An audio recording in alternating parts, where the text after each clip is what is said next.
Entreprendre pour mieux circuler. Stéphane. Oui. Le 30 septembre dernier, je m'étais positionné contre l'interdiction des 38 tonnes sur la rocade, une idée avancée par la municipalité d'Avignon. Le 13 novembre, le préfet a annoncé refuser d'interdire les 38 tonnes sur la rocade. Cette position de l'État me rassure. Par contre, comme tout entrepreneur, un problème doit correspondre à une solution. Avec mon équipe, nous y avons travaillé.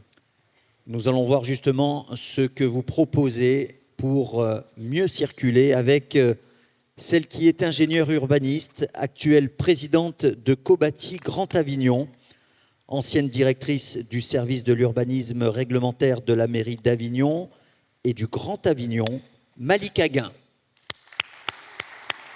Merci. Effectivement, nous avons une solution plus respectueuse de l'environnement, qui s'intègre mieux à l'agglomération et qui permettra de fluidifier la circulation. Nous vous proposons, au carrefour de la rocade, de la route de Marseille et de l'avenue Pierre-Sémar, la création d'un tunnel avec un rond-point de surface. Ce tunnel pourra être emprunté par tous les véhicules, y compris les camions. Cet ouvrage permettra de fluidifier le trafic à la fois de la rocade, mais aussi la circulation entre l'avenue Pierre-Sémar vers la route de Marseille. La totalité des feux tricolores disparaîtront. Ce carrefour ainsi régulé a l'ambition de réduire fortement le nombre d'accidents.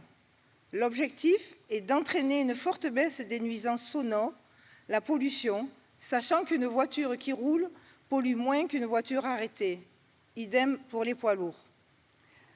Il permettra aussi d'améliorer le cadre de vie des riverains, sachant qu'autour de ce carrefour, plus de 20 000 habitants sont concernés. Stéphane, pour la réalisation de cet ouvrage, le micro. Oui, donc pour la réalisation de cet ouvrage tunnel, rond-point du carrefour Pierre-Sémar, un budget de 20 millions d'euros qui sera alloué. Si nous sommes élus, au lendemain de notre élection, nous lancerons les études qui projetteront Avignon dans le XXIe siècle. On ne va pas se mentir, c'est un projet d'urbanisme ambitieux que je vais vous présenter, à long terme, porté sur une dizaine d'années. Ambitieux parce qu'il protège en priorité la santé des habitants de la rocade, mais aussi l'environnement. C'est tout simplement un projet humain qui nous permettra de transmettre aux générations futures un cadre de vie sain. Ce projet porte plusieurs ambitions. Disparition des embouteillages, disparition de la pollution, disparition du bruit. Nous allons offrir de l'oxygène aux habitants de la rocade, un cadre de vie apaisé, des espaces verts sécurisés.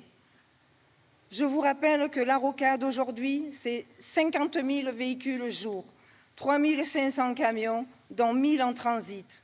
Notre solution, nous enterrons la circulation.